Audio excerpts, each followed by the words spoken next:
Good afternoon. If you're able, please rise.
Please continue to stand for the national anthem.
Please be seated. The invocation today will be given by the Jewish chaplain and director of religious life, Josh Jeffries.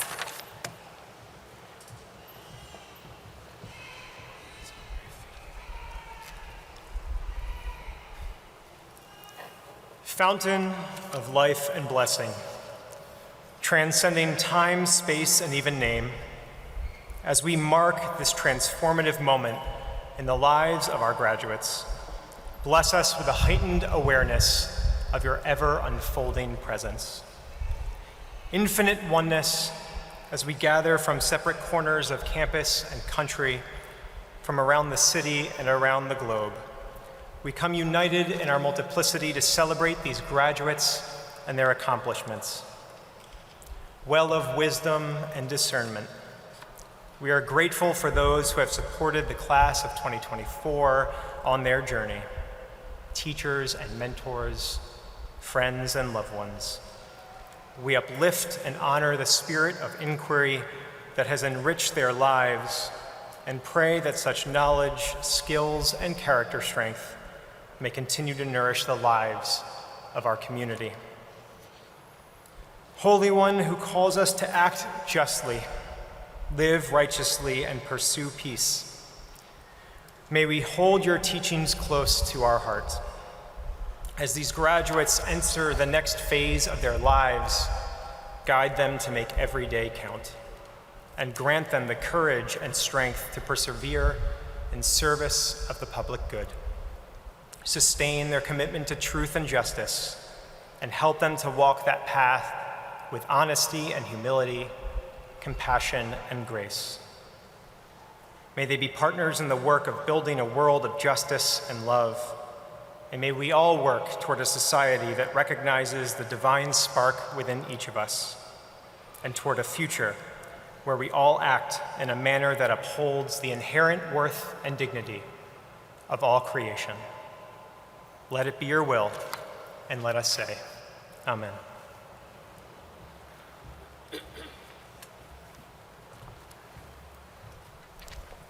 Distinguished guests, colleagues, family members, friends, and class of 2024, I'm delighted to welcome you to the 152nd ceremony awarding degrees to graduates of the School of Law as part of the 2024 commencement of the University of Richmond. It's an honor to be here with so many outstanding graduates and to celebrate your achievement.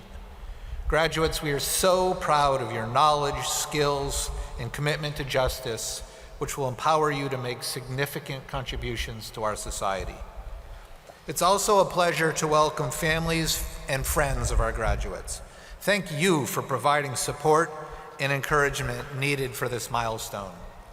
I know you're all excited, as we are, to celebrate the culmination of many years of study.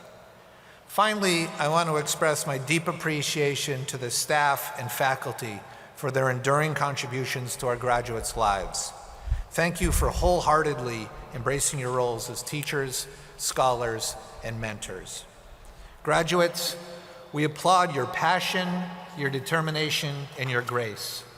Through scholarly work and with faculty bonds shared with faculty and bonds shared with classmates, you fostered the deep sense of community that is a hallmark of Richmond Law. Thank you for all you've contributed. We hope your time here has been as fulfilling for you as it has been for us. Today, we recognize the individual and collective achievements of the class of 2024. We look forward with great hope and anticipation to your continued accomplishments in the years ahead. I'm confident that your education has prepared you to make a difference in the world and in the lives of others, especially to promote justice and the common good. Thank you all, and congratulations.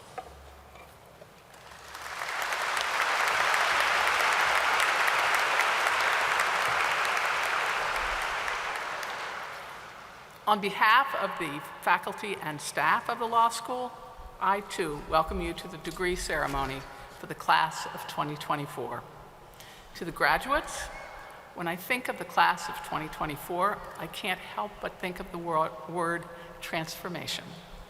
During your time at the law school, you had the distinct experience of watching firsthand as our building underwent a transformation that brought us a new, fresh set of spaces that foster connection, collaboration, and engagement.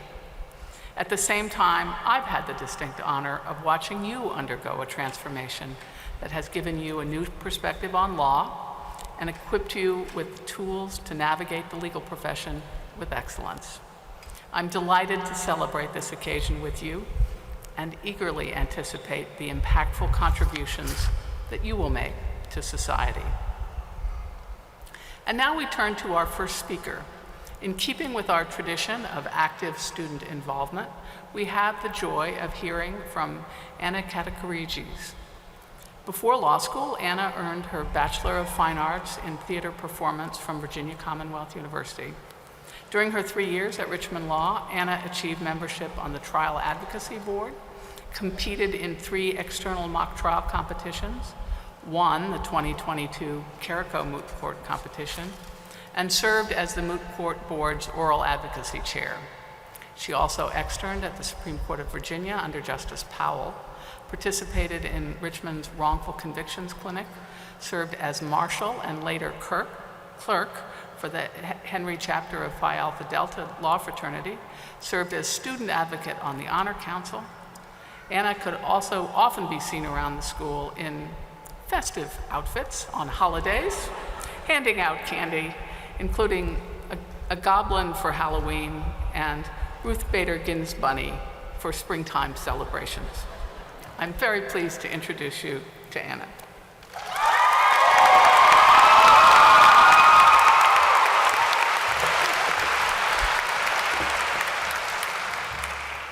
Thank you, Dean Perdue. Friends and family, professors, administrators, and staff, and most importantly, fellow members of the class of 2024, good afternoon. We stand today at a precipice, at both the end and the beginning of a great journey. I'd like to start us off today with a poem. It's a famous poem, and a popular one too. In fact, this poem is so popular that I am positive that at least some of you have heard it read at your high school or college commencement ceremonies. But bear with me, because even though this poem is especially popular in moments like this, it is also one of the most misunderstood poems ever written. It is The Road Not Taken by Robert Frost. 2 roads diverged in a yellow wood. And sorry I could not travel both and be one traveler. Long I stood and looked down one as far as I could to where it bent in the undergrowth. Then took the other as just as fair, and having perhaps the better claim because it was grassy and wanted wear. Though as for that, the passing there had warned them really about the same. And both that morning equally lay. In leaves no step had trodden black. I kept the first for another day, yet knowing how way leads on to way, I doubted if I should ever come back. I shall be telling this with a sigh. Somewhere, ages and ages hence, 2 roads diverged in a wood. And I took the road less traveled by. And that has made all the difference. So you can see why the poem is so popular, right? I mean, to believe that you have taken the road less traveled feels noble. But like I said, that's not what the poem actually means. If you listen to the speaker, they admit that in actuality, when they came upon that fork in the road, both paths in front of them had been worn the same and walked the same, and as far as they could tell, traveled the same amount of times. Both lay equally before them, and so they had no meaningful way of choosing one road over the other. It is only years later, long after choosing a path, that they look back and believe that they must have made the right choice, and that the road itself must have been special in some way because everything turned out okay. What I mean to say is this: it would be easy for us in this moment, teary-eyed and filled with pride in our accomplishment, to look back and say that law school was the best 3 years of our life. And maybe for some of us it was. If that's you, I am truly glad. Yeah, but I think for most of us, right, it would be more accurate to say that the past 3 years have been full of ups and downs. Moments of hard-earned victory, and moments of failure that felt, at the time, insurmountable. And yet, over 3 years ago, and maybe far longer ago than that, you all made a series of choices, walked a series of roads that have led you to this moment. And then, every day for the past 3 years, you continued to make that choice, even when it was hard. Even when making that choice meant subjecting yourself to a 9 a.m. cold call that you didn't feel prepared for, or staying up all night cramming on the intricacies of the Erie Doctrine, or wearing a suit in the moot courtroom when the air conditioning wasn't working. It is true that most people will never graduate law school, will never enter the legal profession, will never earn the title of a lawyer, and in that way we have taken the road less traveled. But it is not the exclusivity of our accomplishment that makes it meaningful. What makes this accomplishment meaningful is the fact that you are the person who committed to travel this road. Before I came to law school, I had no idea what a lawyer was supposed to look like, supposed to act like, or dress like, or be like. But I was certain that no matter what that standard was, I didn't meet it. And then, 3 years ago, I walked into the first day of orientation, and I met all of you, and I knew that I was wrong. By choosing to take the same path together, we have shown each other that a lawyer does not have to be any one way. We are a group of people who come from vastly different backgrounds. We have different lived experiences, different reasons for coming to law school, and different reasons for staying, different ways of seeing the world. And so even though we have all traveled together for 3 years, the world is gaining 148 unique perspectives, which we will carry with us as we move on to the next fork in the road, and the one after that, and on, and on, and on. And each of us should be immensely proud of what we have accomplished along our way. I mean, we know things now that we could not have even dreamt of when we took the first steps towards this moment. We have truly learned to think like lawyers. Was anyone else confused when they told us that that's what we were going to be learning? Yeah, I was. But looking back, I remember the moment where it started to click. So it was 1L year, second semester, leg reg class, that's legislation and regulation for the uninitiated.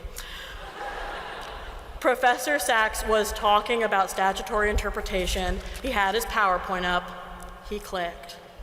And there, in huge, bold letters, with the accompanying picture underneath, was the question, is a hot dog a sandwich?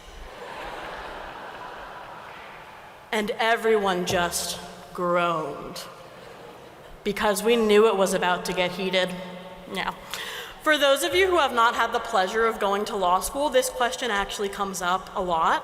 more than you would think, I would say. So let me ask the people who know, my fellow graduates, and don't be shy, please feel free to just shout it out, let them know. Is a hot dog a sandwich?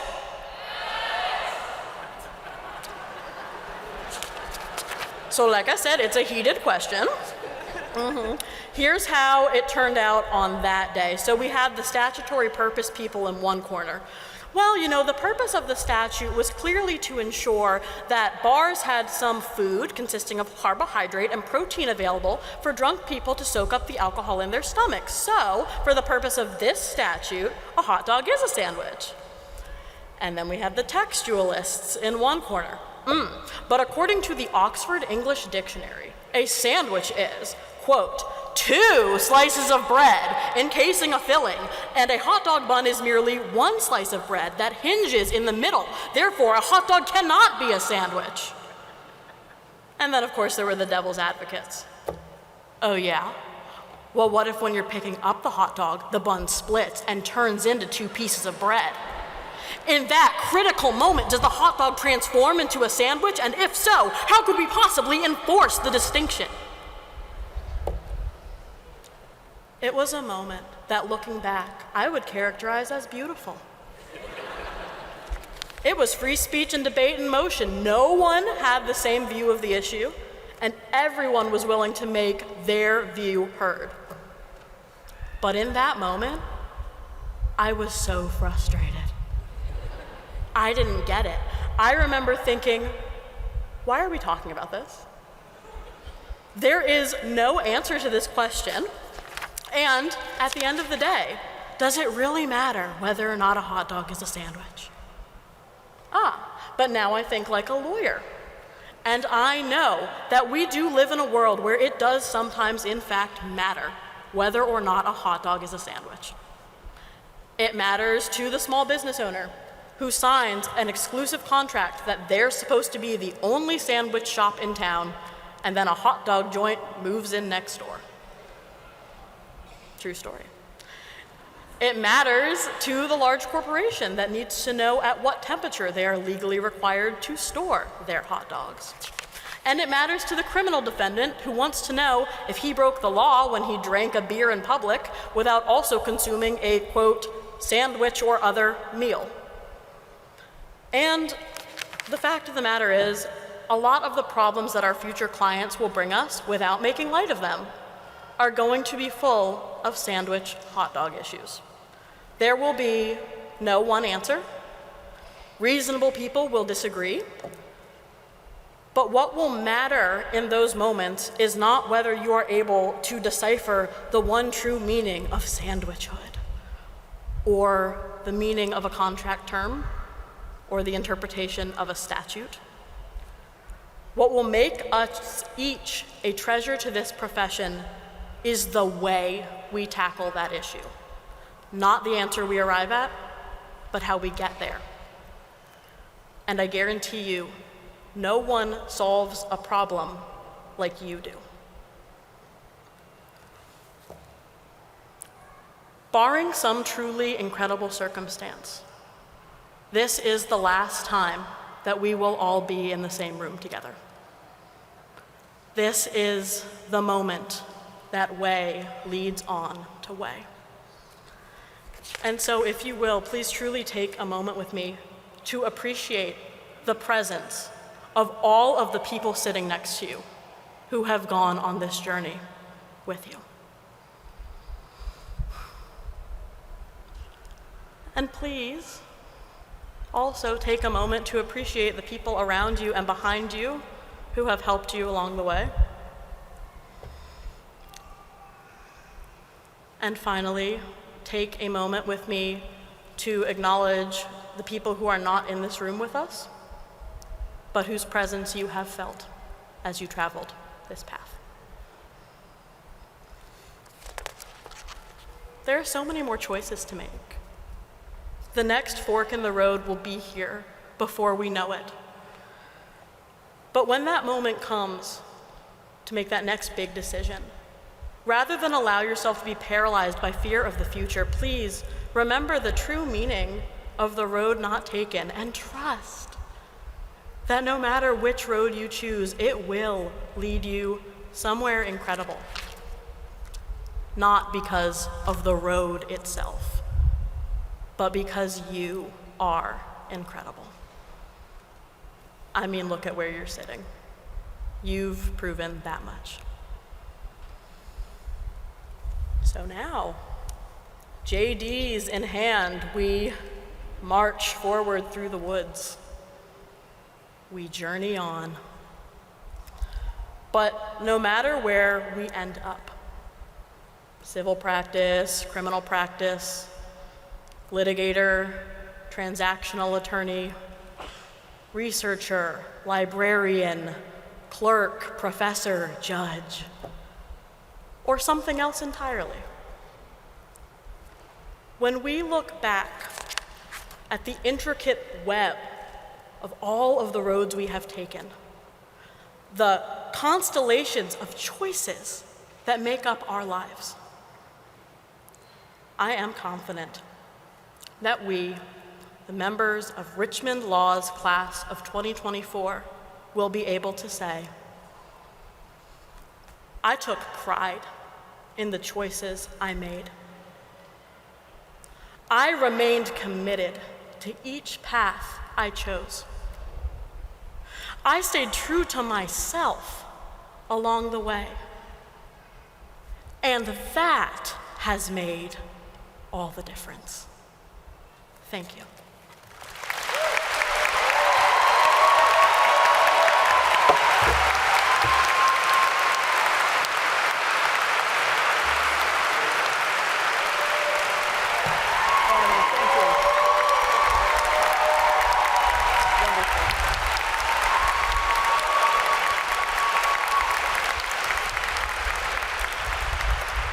Anna, thank you for those reflections. Each year, students from the graduating class also select a member of the faculty to speak to them at commencement. This year's faculty speaker is Professor Luke Norris.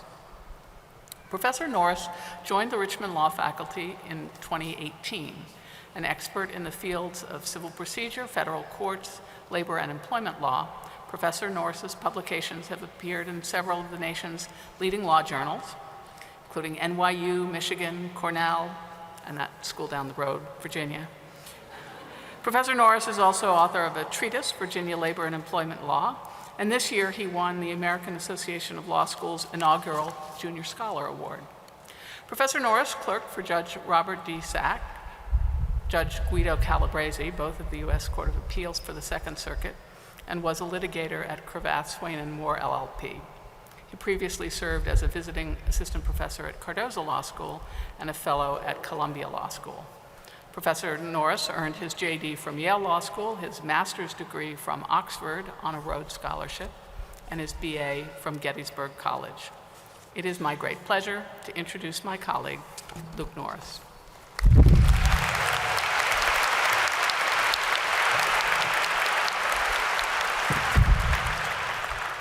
Hello, class of 2024. Thank you for the honor and privilege of being your faculty graduation speaker. What a journey you've been on. You started law school 3 years ago wearing masks, and then the masks came down and everyone was like, oh, that's what the other half looks like. Not what I imagined. You slogged through a building renovation only to be treated to more gray and blue carpet designs than have ever been seen across the great expanse of Earth. And you've gone to law school during challenging times, in a world brimming with conflict, one desperate for the moral clarity, courage, and grace your class exudes. Today marks an ending and a beginning. After graduating, you'll be starting again, in a sense, likely the most junior lawyer in the room. And so my hope for you and my charge to you may seem a little odd. It's that sooner rather than later, you too will think of yourselves as teachers. Don't get me wrong, I'm not asking you all to be law professors. Could you imagine a world brimming with this lot? It'd be awash in pontificating hypos and counterfactuals and soliloquies that make Bill Shakespeare want to poke his ears out. Can you imagine what reality TV would look like in a world full of law professors? Deans would be interrupting every confessional with defamation warnings and maybe duct tape. The most common line would be, "That's a tort." The bachelor and bachelorette would never find love because they'd be too busy negotiating prenups. So no, I'm not asking you all to be law professors, but I am asking you to think of yourselves as teachers. Even though you'll be beginning again soon, navigating new challenges, you'll work with legal assistants, and soon enough, a lawyer more junior than you will join. And in such moments, it can be easy to be overwhelmed with your own newness, but the opportunities to make a difference in the profession present themselves to you then and there. So take a moment, look around, and think about the ways that professors, staff members, and loved ones have taught you, have reached you in ways that facilitated your own development and flourishing. As I've taught recently, I've thought of my college seminar professor, Ken Mott, who passed away recently. You may not be surprised to learn that I was a precocious freshman, shocker, and that my 18-year-old views were hardly Nobel-worthy. But Professor Mott listened to me with such intent and respect, and when he responded, his words were models of reason and thoughtfulness that taught me beyond measure. Teaching in that way, or your own unique way, is a gift you can give the profession early on. When someone enters your office with a question or asking for feedback, if you model and listen with care, you can improve the profession right out of the gate, and you might just find joy in helping someone else develop. Thinking of yourself as a teacher may also pay dividends when, soon enough in your career, you find yourself with more power. You'll likely learn then, as you probably have already, that the hardest part of most worthwhile endeavors is not figuring out your version of the right answer. It's working with others through disagreements and differences to move things in the right direction. Having a teaching mentality can help with that. Part of teaching is entering a room with a vibrant cast of characters and figuring out how to reach them all. There's the student perched in their seat, as one of you was on the last day of class, this is not a joke, with an open, still frozen lean cuisine before them, ready to chow down on some icy spaghetti. I won't mention the student by name, but I will say I think they make an excellent graduation speaker. The student who looks like they've been injected with a horse tranquilizer the moment you open the slides. Clearly I need more cat memes, a la Professor Tate. The student who hopped up on Red Bull and ambition raises their hand at the slightest whiff. A question's coming, I see some of you. And the very different student who looks at you like, if you call on me, I have a voodoo doll at the ready, and I hope you like pain. Teachers must find a way to meet all of these students, lean cuisiner included. My hunch is that if you all view yourselves as teachers, working through conflict by listening to, valuing, and trying to reach all the characters in the room, you might just make surprising success. I say this because it can be tempting to focus today only on what you hope to be in the years ahead. The best civil rights litigator, M&A attorney, EPA superstar. But as you reflect on the caring, teaching, companionship, solidarity, and downright patience that have brought you to where you are today, I hope you'll see there's another side to who you can be as a lawyer. It may even be the more important one. My last hope is that you'll look for other teachers to learn from. You might even find them in unexpected places. As many of you know, my husband and I are quite fond of our corgis, Kenzie and Bucky. For curious audience members, yes, their names are Kensington and Buckingham. No, we didn't get them from the Queen. Their pedigree is far superior. Indeed, many of you started law school in civil procedure with a due process exercise about our eldest, Kenzie, being ejected from law school with very little notice. And thinking of Kenzie, the law student, it occurs to me that corgis have something to teach us as well. So I thought I'd leave you with some corgi rules for having a great career as a lawyer and human. Corgis teach us to chase the ball with all our heart, but to share the ball and fun with others, unless it's your brother. To greet all visitors with cheer, unless it's the mail carrier. To remember to eat, take naps, and share treats with friends, brother again excluded, and that even the toughest day can be lightened with support and love.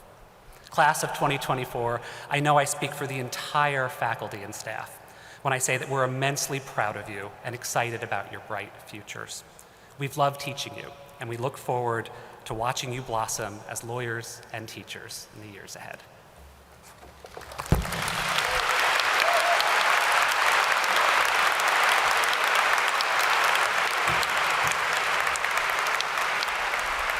Thank you, Professor Norris, for your insights and many contributions to the law school.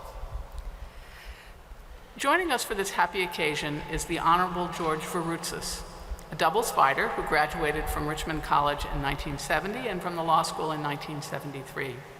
Judge Varoutzis is the retired Chief Judge for the Arlington Juvenile and Domestic Relations District Court, where he served for over 20 years. He's an engaged alum, a member of the Richmond Law Advisory Board, and generous donor. We are very grateful for the dedication he's maintained to the law school since his graduation. Please join me in welcoming the Honorable George Varoutzis.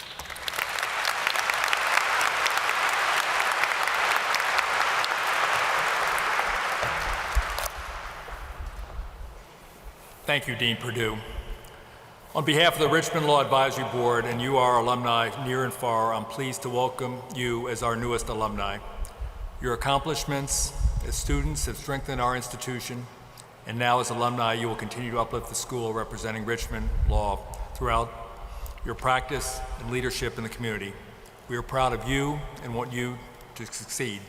I encourage you to remain a part of the Spider Network throughout your careers and lives. Connect with your fellow alums, support each other, and support the School of Law. What you give back, you will receive tenfold, and maybe 51 years from now, one of you will be in my place up here congratulating the class of 2075. So after 3 of the best years of my life, I graduated in this building. It was the first graduation in this building. It was brand new at the time, so this is 51 years later. I do look forward to meeting each of you and want to congratulate you on your accomplishment.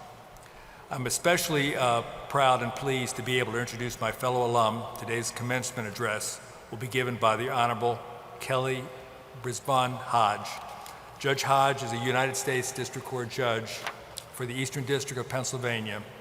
Judge Hodge was nominated by President Joe Biden in July 2022 and received her commission from the President in December of that same year. She was sworn in as a district judge by Chief Judge Juan Suarez in December 2022. Prior to joining the federal bench, Judge Hodge was a partner in private practice in the labor and employment section of Fox Rothschild in Philadelphia, Pennsylvania. Prior to her joining Fox Rothschild, she served as the 25th District Attorney of Philadelphia after being elected in 2017 by the Board of Judges for the Court of Common Pleas for the 1st Judicial District. Upon her election, Judge Hodge became the first African-American woman to lead the District Attorney's Office in its 167-year history, and the first African-American woman to lead a District Attorney's Office in the Commonwealth of Pennsylvania. As an attorney, Judge Hodge practiced law in the Commonwealths of Pennsylvania and Virginia, starting her legal career as a public defender in Richmond in 1997, and then relocating to Philadelphia, Pennsylvania, where she joined the Philadelphia District Attorney's Office in 2004. Before becoming a district attorney, Judge Hodge was the first independent Title IX coordinator at the University of Virginia. Additionally, during her career, she was appointed by 2 Pennsylvania governors to serve on statewide commissions that focused on school safety, juvenile justice, and citizens' review of law enforcement.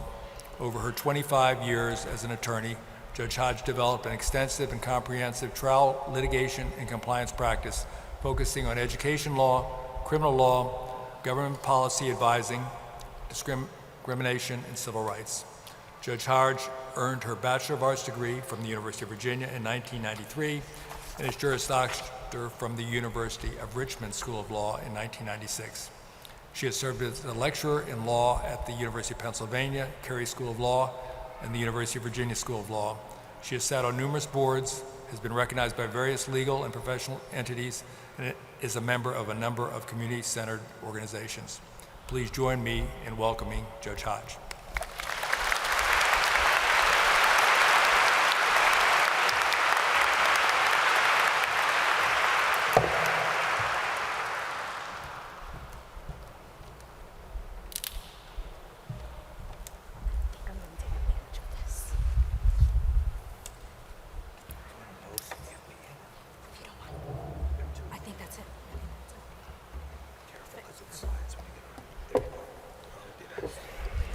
The good Lord didn't give me any more than what I have, so I need a little assistance. So as you see, I've taken advantage of noting the height provider. Thank you very much for that kind and generous introduction. Dean Perdue, distinguished faculty and administrators of the University of Richmond School of Law, thank you for the honor you have bestowed upon me by inviting me to address the University of Richmond's Law School class of 2024 as their commencement speaker.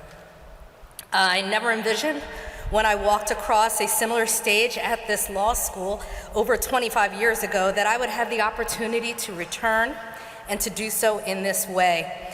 I was at a loss for words when I was asked, and will always be humbled and grateful for being granted this moment on this very special day to share in the joy and celebration that has been well earned by every single graduate who sits here having earned their Juris Doctor. Before I begin speaking to this exceptional class, I must first acknowledge those who preceded each of you in your journey to this point, paved the way, and enabled you to have your names etched on your degrees. To the family, friends, loved ones of the graduates of the class of 2024 who are here today or maybe with us in spirit, thank you for the relentless love, support, guidance, and care you gave to each son, daughter, sister, brother, mother, or father who could not have made it this far without you. You have been and remain the glue, rod, dose of honesty, and warm, comforting hug that enabled your proud graduate to withstand the all-nighter spent prepping for exams, internships, paid and unpaid, disappointing rejection from that perceived golden opportunity or dream job, to that glorious offer received or soon to be received that will be right on time. Their achievement is as much yours as theirs, so congratulations. You deserve to partake in the riches of this moment, and on this day, before Mother's Day, an extra special congratulations to all the moms in the audience. The gift you are receiving by witnessing this wonderful achievement by your son or daughter will hopefully serve as the added jewel in the crown you should proudly wear as their majestic mother. I, along with your children, applaud you and say with exuberance, Happy Mother's Day. Round of applause.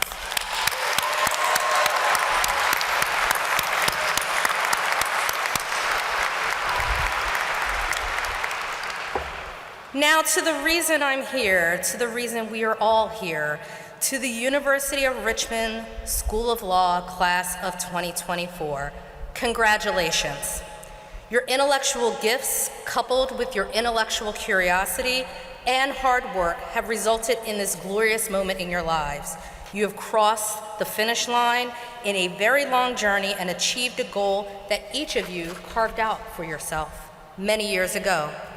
You now have been given the tools from the instruction of your professors and guidance of those mentors in the legal community to go forth and become counselor and attorney at law.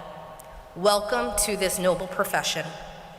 In thinking about what I would say to you today and trying to see how I could convey words and a message of inspiration that is enveloped in honesty that was not too brash or harsh, I reflected on my life's journey that led me from this stage many years ago to my current role as a United States District Court judge. I would be less than honest if I said to you now that when I was sitting where you all are, I thought I would be sitting where I do today. However, to know a bit about me is to know I take solace in poetry and music and would draw on those things for soothing moments of quiet introspection and self-reflection. As you heard so poignantly from Anna moments ago, she and I both have something in common. She may not know this, but we both have drawn on words of inspiration in our remarks today that come from the poet Robert Frost, in, as she noted, the often quoted "The Road Not Taken." However, while the mention of Frost and this particular poem, as you heard, is well known and often quoted, such as it is so important in life, our common source of inspiration is rooted in our unique perspectives. And thus, our takeaway of the 20-line poem and what it says to me, to Anna, and rightfully to each of you, may be and should be expectedly different. From my unique lens, my takeaway is one that is based on my lived experience. And for years, in remembering Frost's words, a volume of guidance is shared. As she quoted, and I will say more briefly, 2 roads diverged in a yellow wood, and sorry I could not travel both, and be one traveler long I stood. 2 roads diverged in a wood, and I took the one less traveled by, and that has made all the difference. Me, age 24, who was I, and what did these words say to me?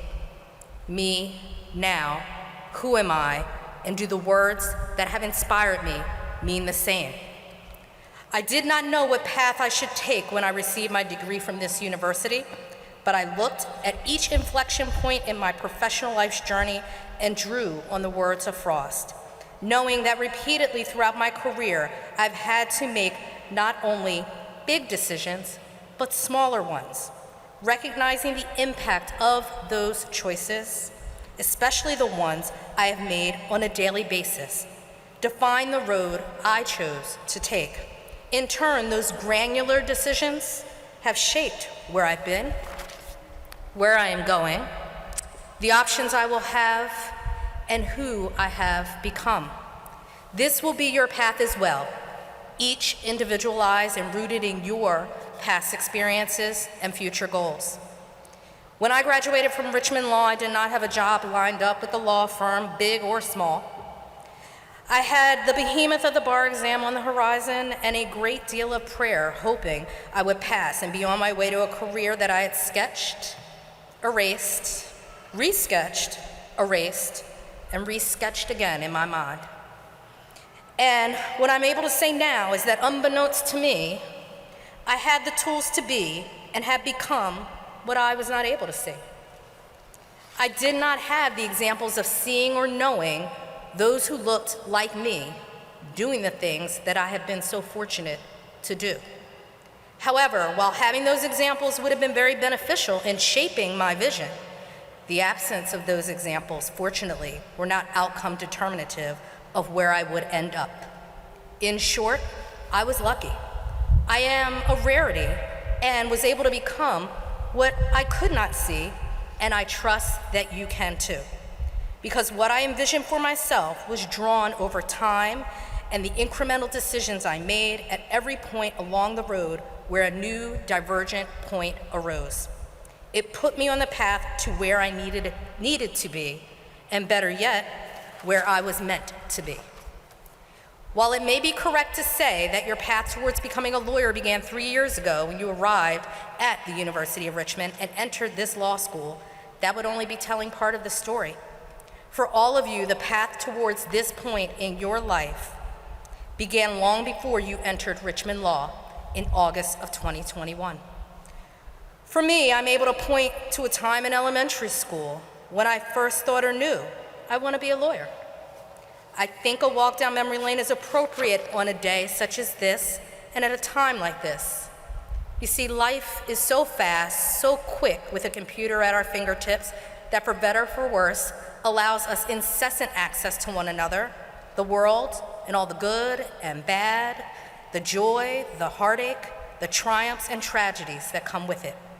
The world is frenetic, sometimes making us feel like a gerbil in a cage running on a wheel that we just can't seem to get off of. I have had that feeling more than once or twice in my life. Eventually you must get off because no one can run forever. I think today, of all days, is a day to embrace what I will call the 4 R's. Relax, relate, release, and relish.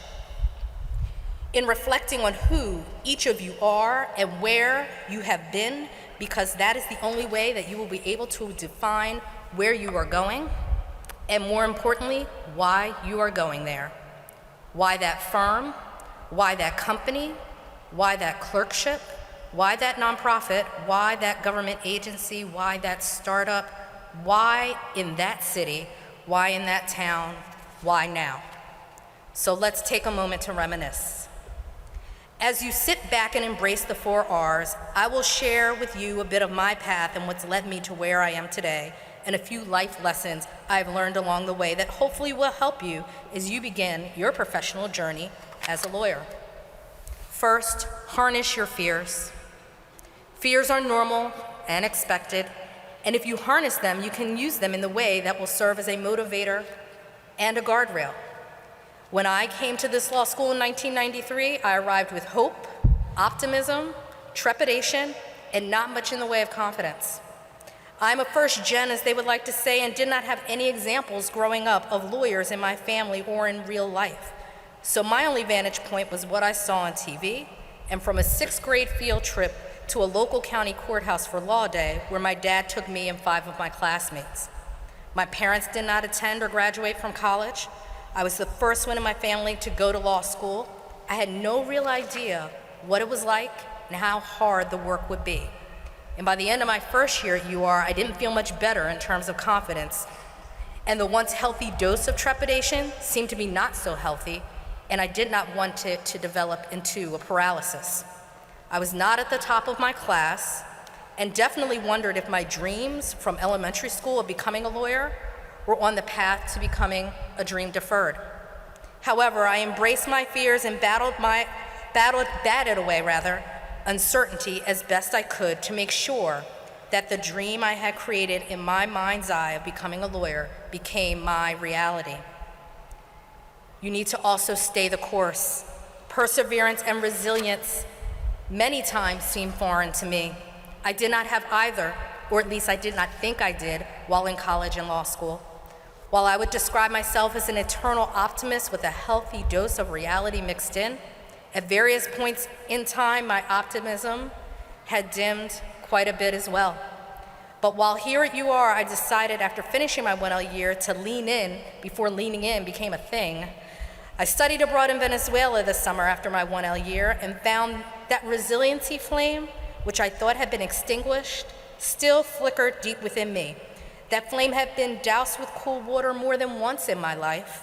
Often I would hearken back to when I was told overtly or more subtly by those who were tasked with helping me grow and learn that they did not think I could do it. I remember when I was 7 years old and in 2nd grade at a parochial school in the suburbs of Philadelphia, when I was one of 2 or 3 black students in the class, and I was moved down a reading level. Group A, high performing. Group B, middle tier. Group C, low performing. I was in B, I was moved to C. I don't remember anyone else being moved, but I knew that now all the kids that looked like me were in Group C. And I also knew it didn't feel fair or right to be in that group and not know why. So thanks to a very vocal mom from West Philadelphia, that teacher got an earful, and I left that school at the end of that year. But I never forget the feeling I had of being told in that instance, at a tender 7 years of age, that I was not good enough, not smart enough, not capable. Fast forward to 7th grade again, I wanted the challenge of a higher tier math. I knew I could do it, or at least I thought I could, before I was told by my teacher she didn't think I could. It took a letter from a college preparatory summer school program between 7th and 8th grade, where that teacher said they believed I could do the work, for my elementary school teacher to give me that opportunity. Fast forward to 11th grade in high school, and I remember being told that an AP history course I so badly wanted to take, my teacher did not believe I could do the work. Mom and Dad to the rescue again. One intense meeting later, I took the course, and the rest is literally history. The result is those seeds of doubt in the moment stunned me into believing I was not capable, specifically by those who were tasked with teaching me, motivating me, assessing me. But over time, that doubt metamorphosized into perseverance and resilience. More than likely, you will all have 1, 2, or more of your own similar memories that you are thinking about now as I share mine. The question of why? Why you? Why do you think you can or should be given the chance? Prompted my response, especially when I was asked about becoming district attorney, of why not me? Use those moments as the never-ending motivator. I have always drawn on them. Don't let others' doubt become your self-doubt, but rather your self-motivation. Know that you will always get the criticism. You may lose many cases or arguments, be critiqued for your writing, and belittled for your argument style as just not crisp enough. But ignore the naysayers. If you are less than your authentic self, you will always lose. Not only the argument, but who you are. Jurors can sense it, clients can sense it, employers can sense it. Remember, it is not about the wins and losses in this profession. It is about the integrity with which you do your job and the respect you give others regardless of how much or how little they have. Rich or poor, privileged or not, you are beholden to remain honorable.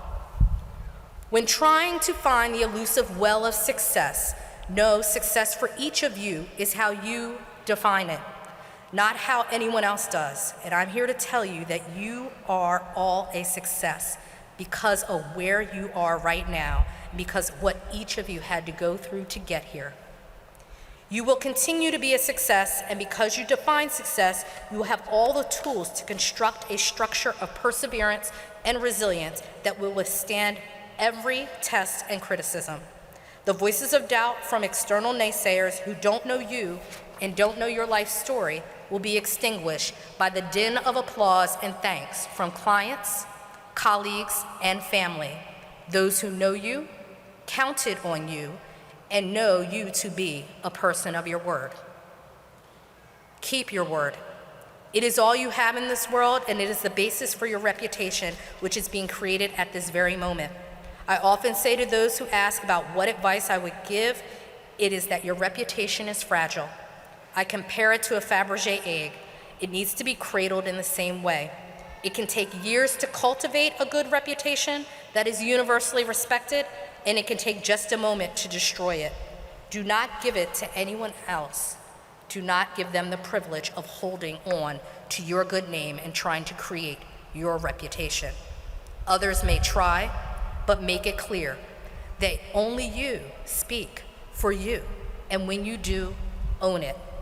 That means think before you speak, know your audience, forum, opposition, and case, and know when you say no or nothing at all, that may be the greatest power you can have in that moment in controlling your narrative. Trust your gut. You've all been given the tools in terms of being instructed by your professors on the law and those legal mentors you've met along the way. Now, as you carry your toolkit around and prepare to build that structure known as your reputation, trust your innate sense of self and knowing right from wrong. Never compromise your ethical standards. The practice of law. It's called the practice of law for a reason. As a Philadelphia native and lover of Philly sports, those who can appreciate Virginia's own Allen Iverson will often remember the often replayed press conference where he talked about practice. Well, while that video has made many of us chuckle over the years, when one thinks about the word practice and the phrase practice of law, practice is defined by repetition with the goal of developing a mastery or proficiency or expertise in a skill or craft. You develop the skill, and as with anything, you seek to master it through observation, study, imitation of good examples, ignoring the bad examples, and repetition. The law is intriguing. That is why you chose to go to law school.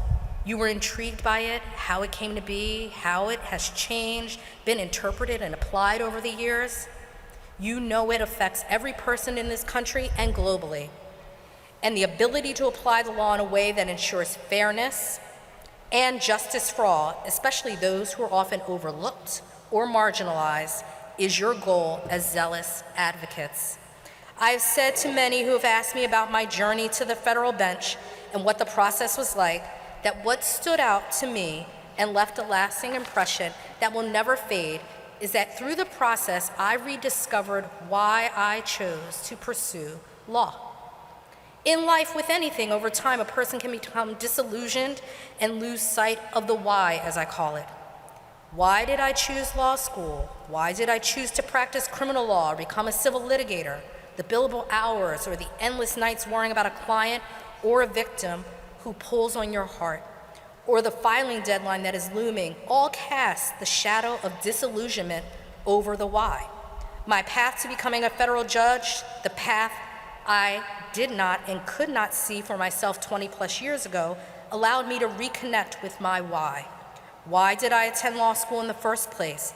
And from that experience, I now stand here and can say unequivocally, I chose the law because of my belief in it and how it exists for us to create, follow, respect, and apply for the betterment of our society. In turn, hoping to ensure the fairness and dignity of humanity. Embrace change, even at incremental levels. This profession exists because the Constitution, which is rooted in honor and cloaked in justice, is what guides us. Keep that as your North Star, and you will never lose sight of your path on your journey. Understand that you all have been gifted with the intellect and privilege to challenge the vices and inequities in the world for future generations. Do so with reverence and respect for all those you meet along the way. You will never be able to achieve your definition of success without patience, humility, passion, and compassion. Again, it is leading with integrity, which is to do what is right even when no one is watching, and to walk away from what you know is wrong, even though it may seem tempting. That is paramount. Lastly, I will close with 2 final points. First, keep these additional 4 mantras that I will give you in mind.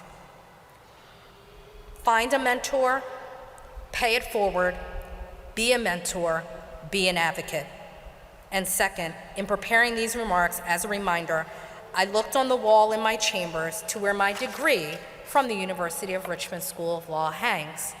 And it says, "Be it known, having completed the requisite course of study and having satisfied the requirements for the degree of Juris Doctor, my name has accordingly been admitted to that degree with all the rights, privileges, honors, and responsibilities thereunto appertaining."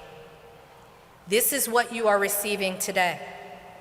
I ask you to remember that the rights, privileges, and honors come with the responsibility.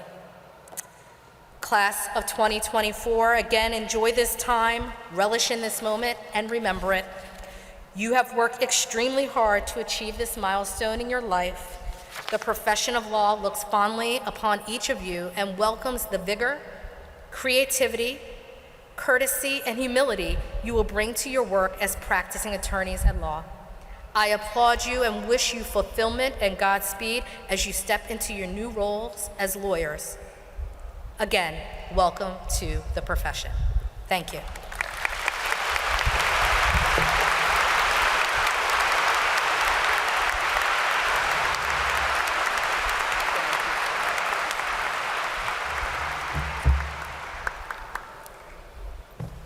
Thank you for your remarks, Judge Hodge. In April, we held the 2nd annual award ceremony to recognize and celebrate our graduates who have received special honors and awards. Award recipients, as well as the descriptions of the awards, can be found inside your program. At this time, would those graduates who received an award please stand and be recognized?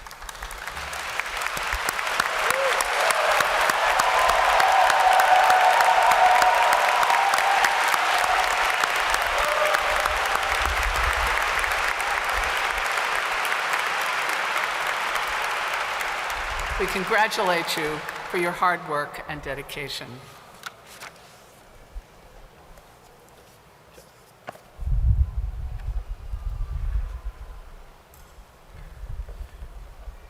Graduation is a very special occasion. It's an opportunity to recognize those who have completed the requirements of our faculty and fulfilled the expectations of our entire university community. Our warm congratulations to all members of the University of Richmond School of Law, class of 2024. I now call on Provost Dr. Joan Saab. Will the graduating class please rise if you are able?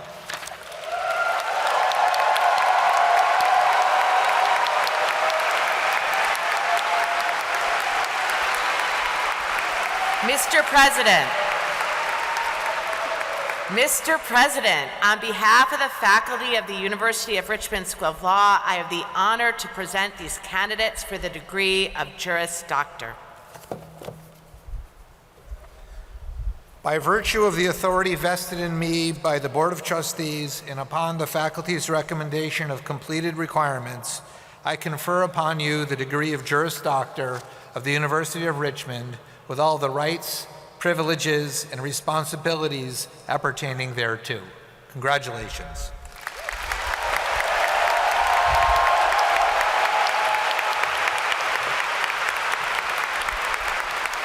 Will the graduating class please come forward to receive your diplomas?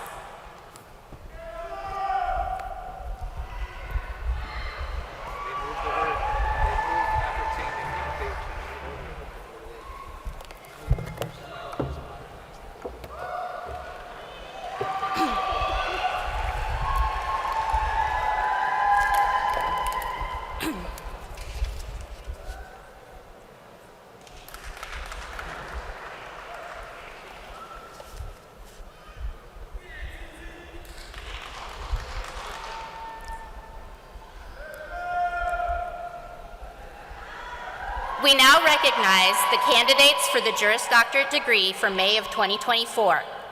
Ibrahim Hisham Aldeja.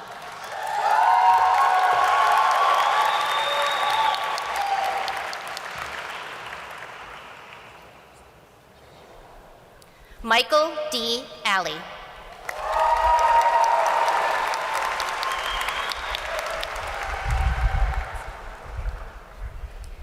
Christopher Conlon Ames, Jr.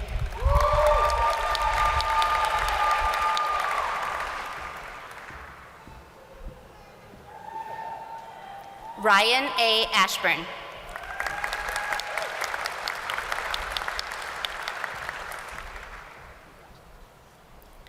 John O'Shea Babcock.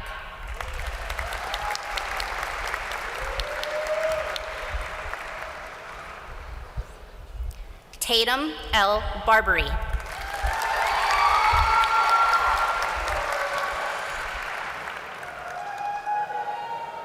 Andrew Michael Barber.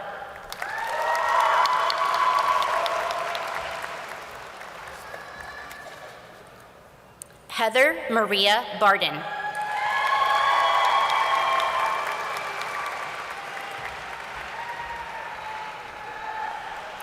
Kathleen Lee Beatty.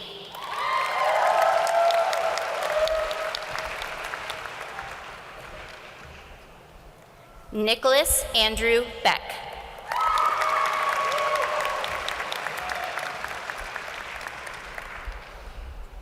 Nasiba Beck.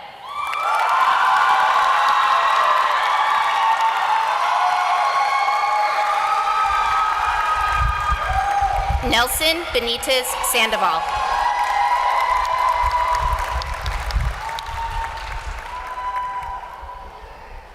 Navreet S. Bhuta.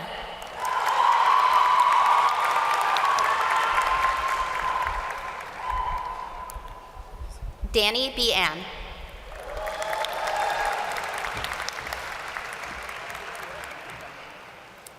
Jessica M. Birdsong.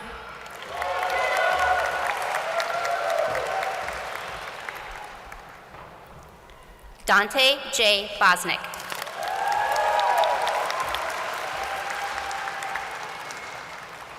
Caleb Cordova Briggs.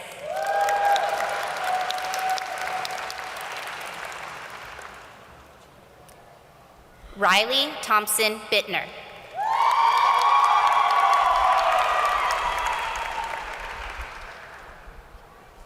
Carl Frederick Canby.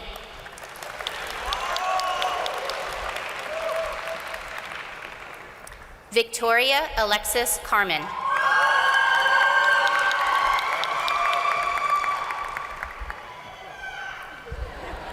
Reagan Nicole Kavanaugh.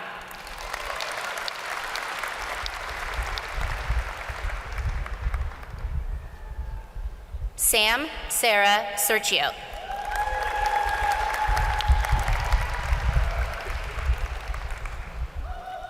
Coleman Harrison Cheeley.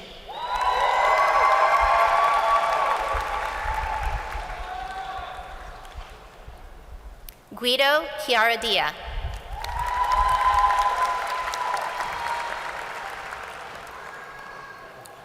Christopher Patterson Cox.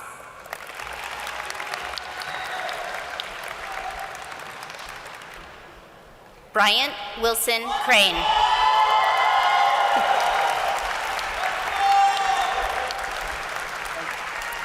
Merle D'Amico.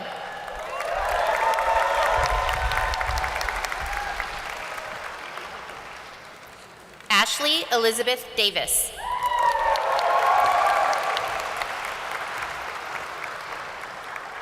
Catherine Lee Deal.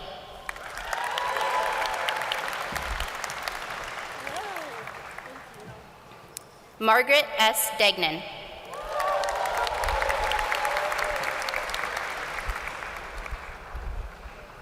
Sarah Mackey Deloach.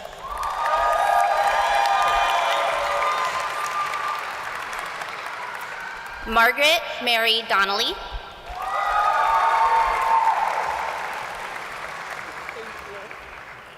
Abby Lynn Dreiling.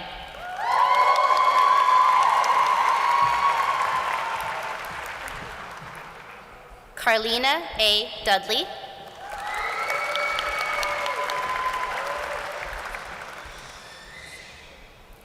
Ryan J. Dunn.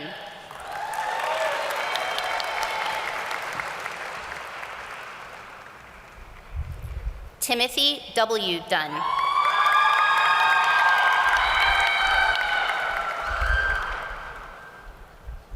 Kennedy Ann Eagle.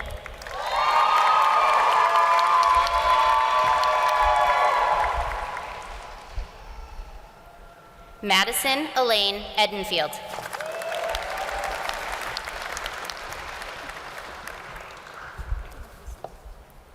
Bailey Ellen Ellicott.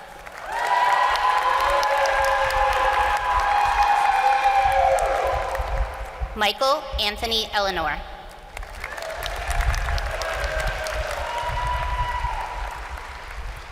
Kevin P. Emery.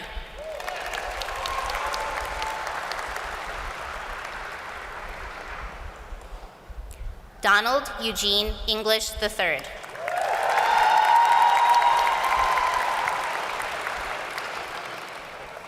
Nicole Catherine Evans.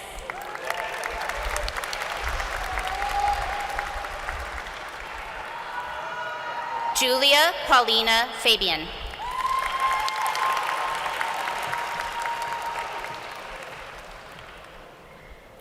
Joan Isabel Fasulo.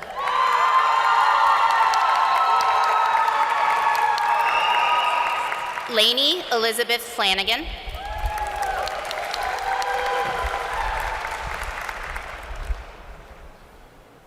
Mary Catherine Fritz.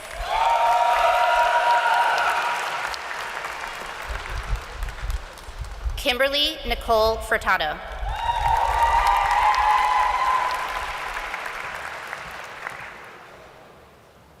Munroop Kaur Good.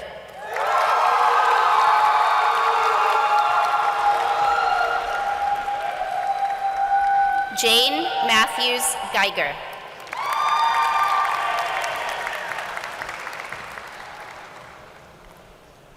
Rita Rose Gentile.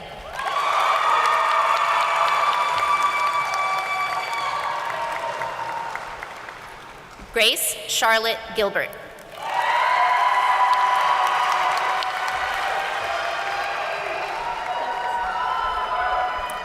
Catherine Perry Gill.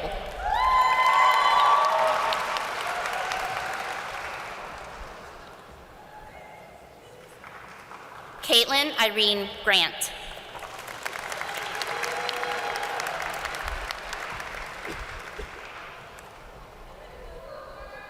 Brittany B. Gumpel.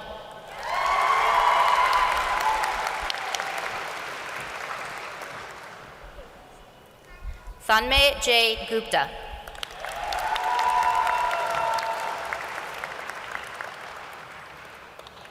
Joshua J. Hall.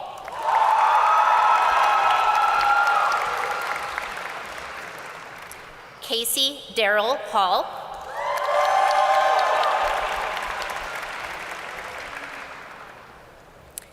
Alexandra Paige Hastings.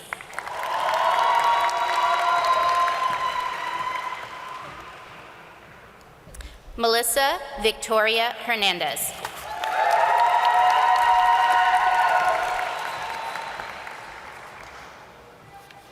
Tanasia M. Hicks.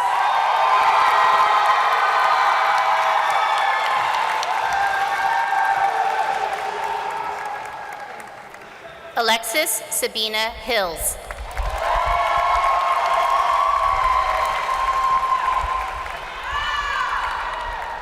Kylie Lane Hobson.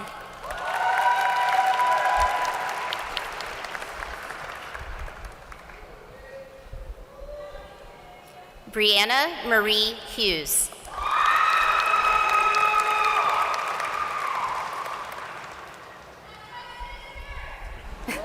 Zoe Jackson.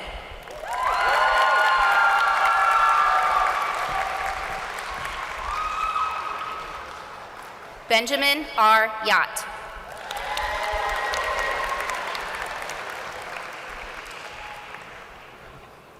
Bethany L. Jones.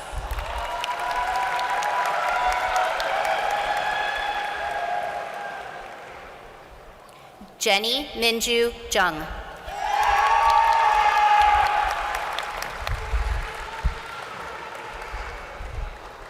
Anna Elias Katagirides.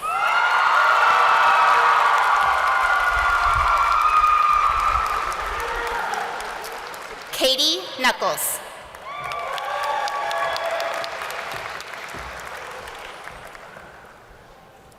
Sydney Rose Cole.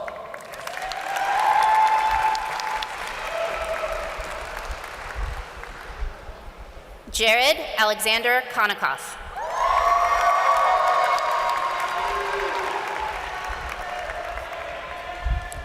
Daniel Jared Lalonde.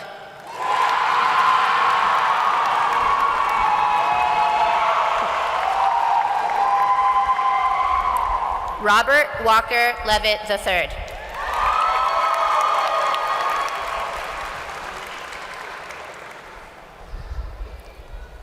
Zachary Drummond Listner.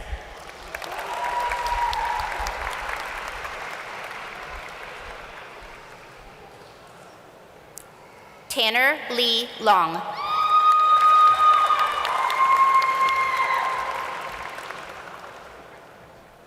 Isabel C. Longstaff.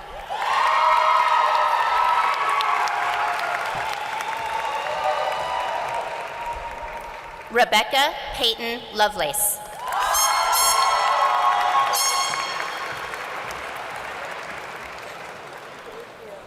Calista Marie Loveland.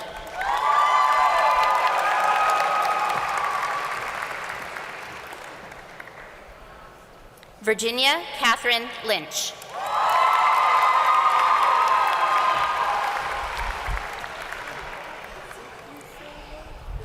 Haley Kristen Magel.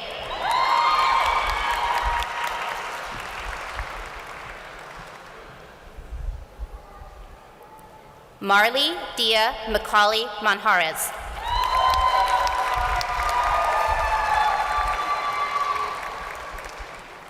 Courtney Danielle Mason.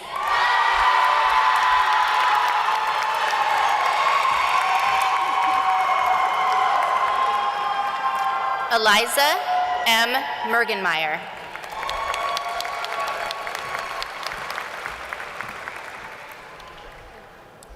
Lindsay M. Merlitt.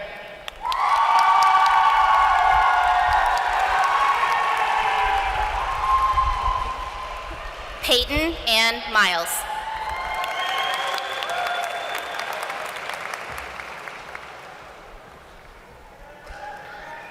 Jocelyn Elizabeth Bell Miller.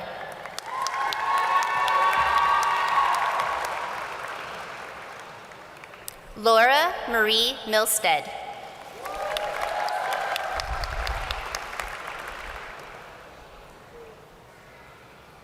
Ren Mirzain.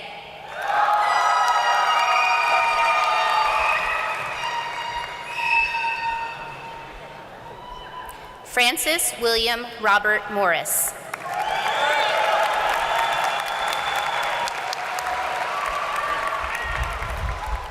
Mary Mullins.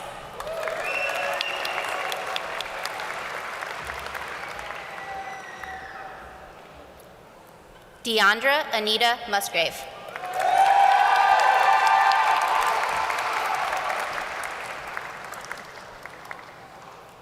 Madison Haley Neal.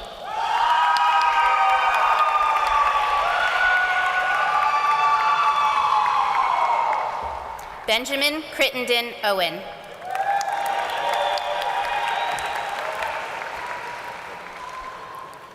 Samantha Marie Owens.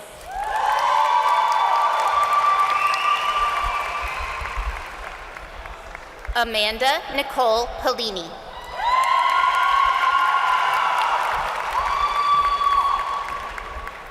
Marguerite Frances Pasalia.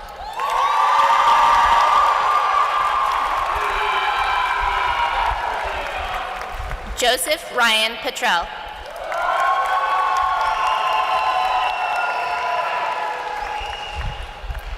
Benjamin Edward Gutierrez Payne.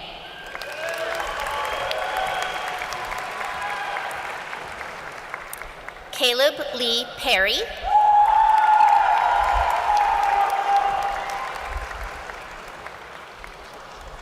Mary Eleanor Picogli.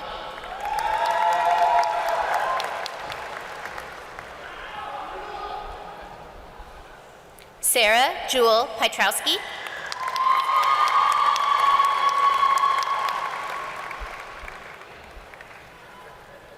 Lauren Alexis Pixley.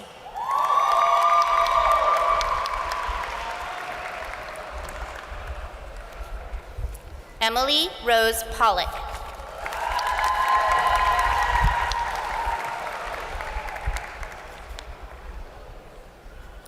Gwyneth Edna Harris Powers.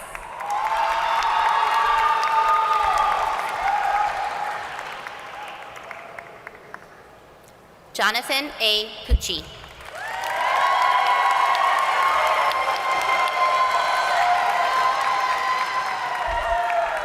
Benjamin Danielle Robb.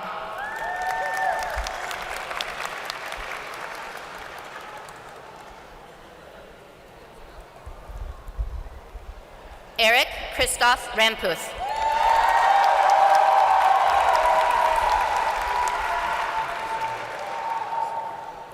Rachel Ranieri.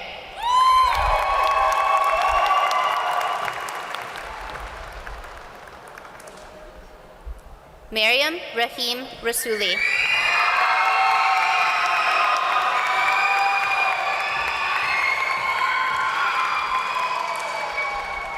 Bhakti Kalpesh Raval.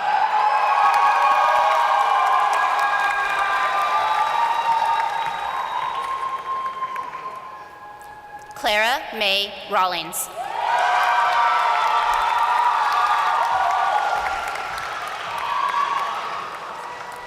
Darren Edward Ray.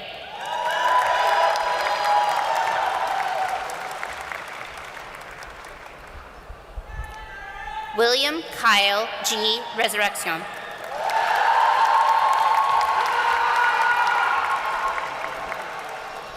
Samantha Marie Richter.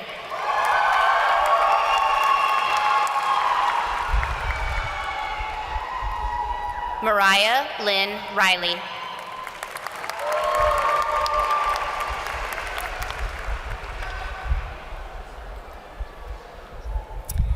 Kiara Marie Rivera Rivera.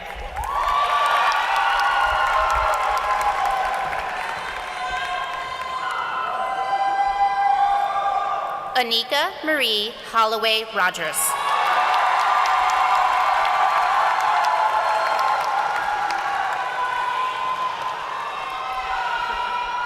Samuel Aaron Rosen.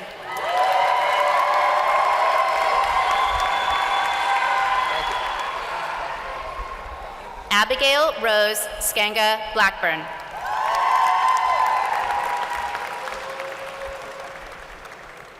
Jasmine R. Scardino.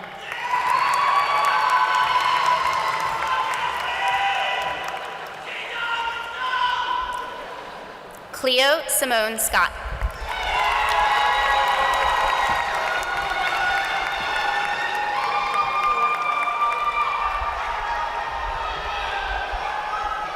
Manasi Singh.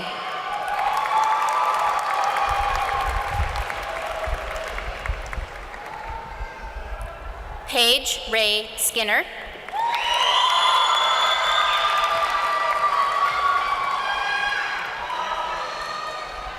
Grayson Dior Smith.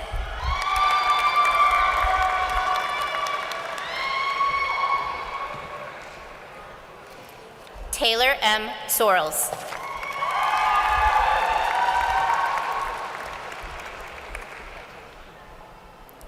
Jordan Joseph Spears.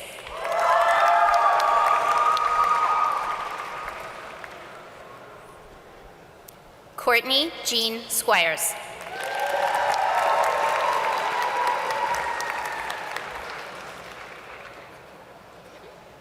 Elizabeth B. Stalfort.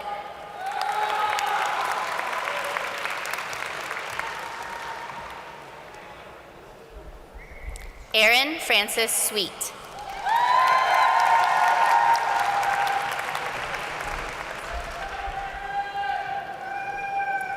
Christy Ashley Thompson.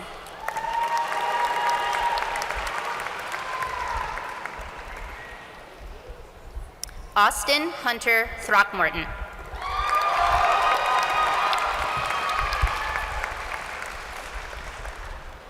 Elise L. Tresvant.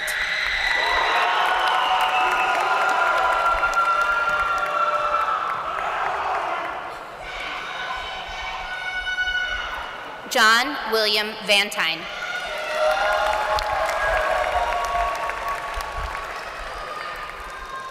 Ryan Gordon Vosler.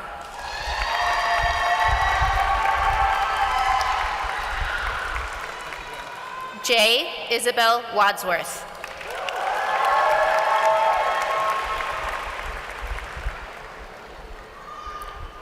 Nathan Cooper Walsh.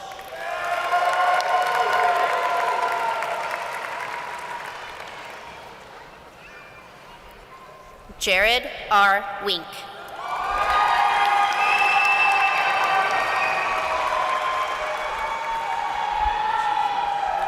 Eileen Abigail Winslow.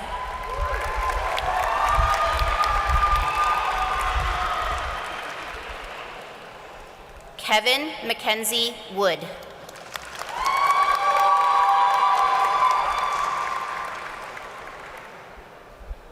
Bryce McKinley Yancey.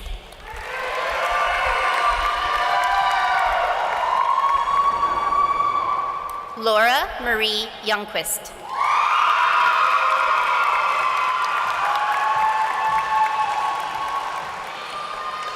John W. Eunice, Jr.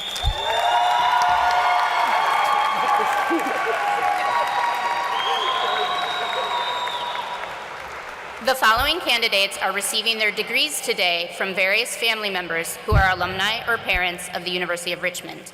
Will those persons please join your graduate at this time? Claire Victoria Andrus, presented by her sister Bailey Andrus, Richmond Law, class of 2023.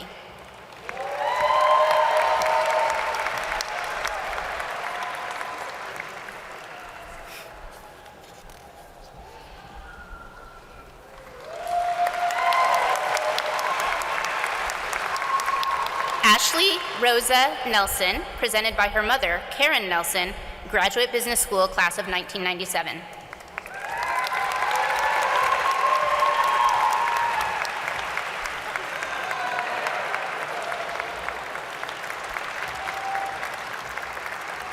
Mandy Ann Truman, presented by her husband, Bryn Swartz, Richmond Law, class of 2011.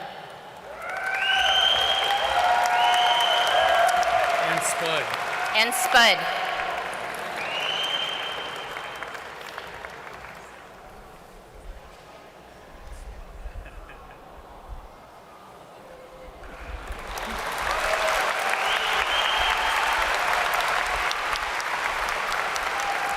Alexandra Marie Boehringer, presented by her uncle John Marshall, School of Arts and Sciences, class of 1987, and Richmond Law, class of 1990.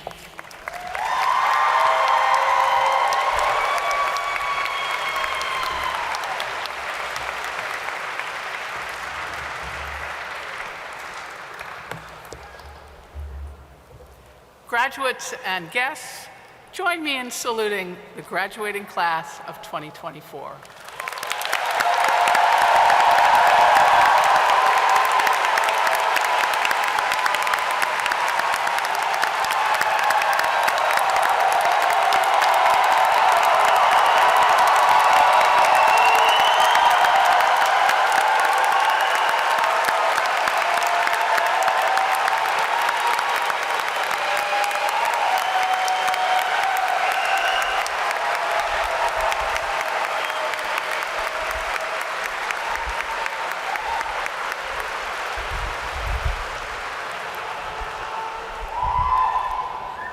Let me just briefly address the class of 2024. Each of you has worked very hard for this accomplishment, but you did not do so alone. You stood on the shoulders of parents and grandparents, spouses, siblings, and friends. I would therefore like to ask the class of 2024 to rise if you are able and acknowledge all those people who did so much to get you here.